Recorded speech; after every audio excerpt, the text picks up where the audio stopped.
जय मिथिला जय मैथिली सबगोटा के प्रणाम करे छी। चलू आई साग के भूजल बनबै छी। तो ये साग के अहाँ सब की कहे छी कमेंट क के जरूर बताएं।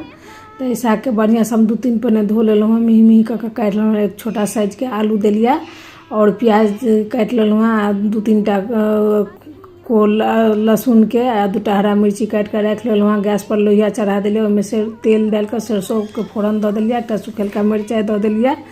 फोरन भुजा गल तो प्याज डाल दिलहुँ हँ। प्याज कनी भुजा गल तो ओहिमे लहसुन कटलाहा डाल दिलिया।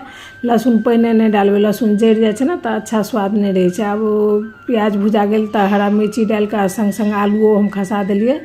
हमरा तरीका से ई साग भूज के अहाँ सब जरूर खाएब, देखबे जे बहुत स्वादिष्ट होइ छै। आलू में जे कलर चेंज भ गेलै तो हम साग जे रखने छलहुँ काट के से डाल देलहुँ हँ।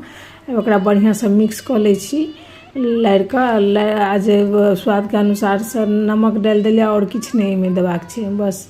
अब एकरा भुजबाक छै बढ़िया से झाँप के। आलू देला से एक चीज और होइ छै, बच्चों सब खा लै छै। आर साग में जे पानि छोड़े छै ना सेहो बहुत जल्दी अथी भ जाए छै, सुखा जाए छै। त देखियो बातो बातो में साग भुजा गेल। अब एकरा हम उतारि लै छी साग के।